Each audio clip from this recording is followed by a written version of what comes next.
She was always such a nuisance, perpetually in my way. Until the bitter end, my husband spat out those words. It made me question if he was truly human at all. He was the worst, not just as a parent, but as a person. I'm sorry. I will avenge you, I declared, standing before the funeral attendees, reading the letter left by my daughter. As I read, my husband's face turned ashen. What the hell do you think you're doing? My father-in-law's angry voice echoed. The revenge was about to begin. My name is Alma, a 40-year-old housewife. I've been married to Carl for 15 years. We met in high school and became classmates in our sophomore year. We started talking after becoming desk mates and grew closer while working together on a school festival project. After the festival ended, he confessed, and we started dating. We continued dating through college. Carl moved out on his own, so I often visited his apartment. After graduation, we both started working and got busy, but we still made time for dates and meals out. Once we both started earning more, we enjoyed traveling during our holidays. I cherished those trips we took while dating. 3 years into our working lives, we decided to get married. We had saved enough for a wedding and had settled into our jobs, so it felt like the right time. Since we had dated since high school, we already knew each other's families, making meeting the parents and house visits go smoothly. Many people attended our wedding, including our high school classmates celebrating our union. Afterward, we started our married life full of joy. Even though we'd been together for over 8 years since high school, we felt fresh and excited in our married life. It felt real when my last name changed to his. We were having a smooth marriage. 3 years later, our daughter, Rosa, was born. "Wow, she looks like an angel. So cute," Carl exclaimed, holding our newborn daughter. "I'll work my butt off to protect our family," he declared. "Thank you. Be our rock," I replied. "You can count on me," he assured confidently. With a new member to protect, my husband seemed larger than life and very reliable. After giving birth, I worked part-time in his company. The first reason was to have more time with our child. Raising her was incredibly joyful, and every little milestone, like crawling or walking, was a moment of excitement. I took countless photos and videos like any proud parent. When I told Carl, he'd say, "I wish I could have seen that," with a tinge of regret. We spent blissful days playing with our daughter on his days off. As Rosa grew, she became conversational. We loved taking her to different places and letting her have various experiences.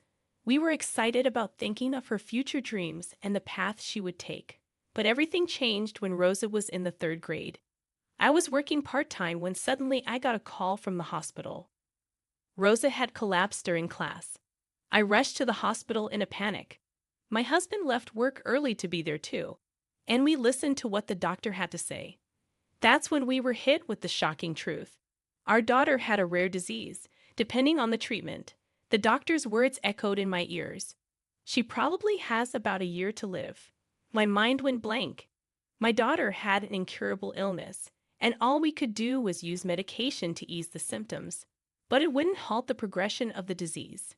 We were devastated. Why would God give such a harsh punishment to such a small child? Why did it have to be my daughter? As time went by, she grew weaker. 6 months later, walking became difficult, and she could no longer go to school. Our days were spent shuttling to the hospital and lying in bed at home. Gradually, she couldn't even get out of bed and became completely bedridden. I quit my part-time job to take care of her full-time. I had to quit because something could happen while I was away. It was crucial that we supported her with all we had. However, it was around this time that my husband's attitude began to change. He would easily get in a bad mood when he was at home. "Honey, you're home? Dinner's ready," I would say. "Yeah, huh, why fish?" He'd respond. "Well, it was on sale today," I'd explain. "What are you kidding me?" He'd snap. "Huh, I'm coming home tired from work, and you serve fish? That's odd. Normally, you'd prepare something more substantial like meat to help rebuild strength." "I'm sorry," I'd apologize. "Just get it right, will you? Don't you know who's providing the meals here?" He would grumble as he ate his dinner. I was puzzled by his sudden change in behavior. After that, he kept complaining about something every time we met. The house was always tense when he was around. Yet it was peaceful and calm when it was just my daughter and me. I would get anxious just knowing he was coming home. Why was he so irritable all the time? Then, at some point, he started coming home late. He said it was overtime work, but to be honest, I felt relieved when he came home late. It was mentally exhausting when he was around, but at the same time, I also felt lonely.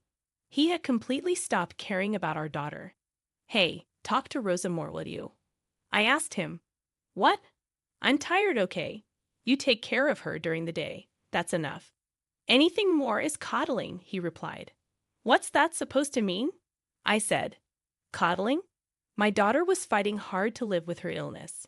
2 years had passed since her diagnosis, and she was still striving to live, although she was given about a year to live.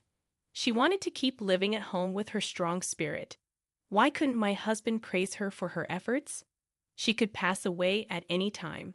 It's insane to be annoyed by the need to be involved as a parent, I thought. Later on, my husband's overtime increased, and he began to stay out overnight more often without any message to me. Where on earth could he be, and was he really that busy with work? But as much as I wondered, I had developed an aversion to him, so the days without him felt more comfortable. Even when he was home, I barely spoke to him, and he seemed to sense the atmosphere and didn't try to talk to me more than necessary. Yet my daughter seemed sad about it. Did you and Dad fall out? She asked. Huh. But you hardly ever talk when you're together, right? Most of the time, I hear voices. You're fighting. I'm sorry. I didn't mean to worry you. I apologized. But it's okay. We're not on bad terms, really. Yes, true, Dad's just really busy with work, so when he's home, he's resting. That's why I don't talk to him much, so he can get some rest. Oh, I see. Our daughter seemed a little relieved, but she also seemed sad that her dad wasn't talking to her much. Did Dad start to dislike me after I got sick? She questioned. That's not true at all. A parent can't hate their child. Like I said, he's just busy with work. Don't worry. He doesn't hate you, okay? I got it. After putting our daughter to bed and leaving her room, I sighed. Why am I causing her to worry like this? She's in a life or death situation, and I'm troubling her with this. I gathered my courage and spoke to my husband when he came home. Hey, Rosa is feeling lonely. She's wondering if you started to dislike her after she got sick. I said. My husband, who had been listening reluctantly, seemed surprised that our daughter would say such a thing and finally looked at me. Yes, she did. So please, even if it's just a little, talk to her. She's lived past the life expectancy she was given, so it wouldn't be strange if we lost her any time. Let's make sure neither of you has any regrets, okay? I got it, he said begrudgingly and in a low voice. The next day was Sunday, so I deliberately created time for just my husband and daughter to be together, and I went out to the store for a couple of hours. When I returned home, I asked him, Did you get to talk to Rosa? Yeah, we talked about various things. That's good then. I was glad if it was for our daughter's sake. But then my husband started to get ready to go out. Huh, are you going somewhere? Yeah, I'm going out to eat with a friend. Why don't we all have dinner together as a family? Ah, I've been invited, so I can't say no. I've done my part by talking to Rosa. It's time for you to let me go. Saying that, he left the house. What does he mean, let me go? I felt like nothing had been resolved. Maybe my husband was just going through the motions out of obligation. At that moment, I decided to stop expecting anything from him. It was enough if I cherished our daughter. That's what I thought, and I focused more on making conversation with her. Then one day, my husband came home in a bad mood. Hey, get dinner ready quickly, okay? I had stopped trying to say anything to my husband, so I prepared dinner, put it in front of him, and was about to go to our daughter's room when he stopped me. Hey, pack a week's worth of clothes in the duffel bag. Huh. I've got a business trip. Make sure you pack all the essentials, like the razor too, he said, then went to take a bath without even clearing his dishes. Why do I have to do this? But surely, if the bag wasn't packed by the time he got out of the bath, he would get pretty mad. And if he raised his voice, it would worry our daughter if she woke up. I sighed and went into his room to pack the clothes into the duffel bag. Well, it's a relief. He'll be gone on a business trip for a week. With him gone, I can relax. I packed the bag and left it in his room. The next morning, my husband left without thanking me or saying anything. That annoyed me, but I decided to let myself do as I please. First, I called my parents to come and see our daughter. If my husband is away for a week, my folks can stay over without any worry. They seemed torn, happy to see their granddaughter, but saddened to see her bedridden. They were all smiles in front of her. But once she fell asleep, their faces were filled with pain and loneliness. It really is unfair of God, they said. Why couldn't it be an old-timer like me instead of a good kid like Rosa? My parents stayed until the very last minute before my husband was due back. Rosa had been happy to talk to her grandparents after so long. As time went on, Rosa's condition worsened, and she had to be hospitalized. I was overcome with the fear that it might be soon. I visited her in the hospital every day, but my husband never came to visit. Instead, when he returned home early, he would send me angry messages on WhatsApp, upset about not having dinner ready. I was beyond sighing at this point. I thought it would be better if I didn't have a husband who couldn't cherish his own daughter. But without him working, I couldn't spend all this time with her. As painful as it was to admit, his work allowed me these moments with her. Not only my parents but also my in-laws came to visit her often at the hospital. Rosa always seemed happy when someone came to see her. We even celebrated her 12th birthday in the hospital room where the nurses prepared a cake, and we all celebrated together. But about a month after her birthday, Rosa's condition worsened, and she passed away. I was devastated and broke down crying. No matter how much I had braced myself, the reality shattered my emotions. My parents tried to comfort me, but they ended up crying with me. Still, we had to see Rosa off properly. Together with my parents, I arranged and prepared for the funeral. There were things I had to do, all for Rosa. I managed to hold back my tears and proceed with the funeral arrangements. We arrived at the funeral parlor early before the other mourners. My husband was irritable about having to get up early after coming back from his business trip the day before. It was infuriating. He hadn't been reachable when Rosa passed away, and he had the gall to say, "I was on a business trip. Even if you had contacted me, I could have made it back." He tried to light a cigarette in frustration. "Go to the smoking area, please," I said sharply. He looked irritated after I called him out. Standing by the coffin on his way to smoke, he said something awful to our sleeping daughter. "You were such a pain, always in my way." Right to the end, my husband spat out such things as if they were nothing. Is he really human? He's the worst, not just as a parent, but as a person. I was rendered speechless by the horrible things my husband said. I couldn't move from the spot until my husband walked towards the smoking area. When I came to, I went straight to the coffin. "I'm sorry. I will take revenge in your place," I told my daughter, steeling myself with determination. I could never forgive him. Then the funeral began. Unbelievably, my husband, who had just said such terrible things, pretended to cry in front of the relatives, saying Rosa's name as tears streamed down his face. I knew it was an act because I saw him apply eye drops before walking up to the coffin. The relatives, not knowing any better, misunderstood and started crying too. Unforgivable. I would reveal his true nature no matter what. As the funeral was drawing to a close, it was time to read the letter left by my daughter. "What? There's a letter?" My husband was clearly surprised, not having known about it. "Yes, there is. I have to properly convey the words she left behind to everyone." I stood before the funeral attendees and began to read my daughter's letter aloud at the microphone. The letter was mostly words of gratitude to me for the care I had given her. With each word I read, tears came and I choked up. The relatives also started to cry along. As I got to the part about my husband, I took a deep breath. "To Dad," I read as the tears naturally stopped. "Against Mom, who was always by my side. You seemed to avoid coming home as if you were avoiding us. Even when you came home, all I could hear was your voice yelling at her. In my room, Dad used to make time to play with me when I was little, taking me on drives to all sorts of places. But after I got sick and became bedridden, Dad seemed like a completely different person. Mom always pretended to be strong in front of me, but I could tell she was really struggling with how Dad was behaving.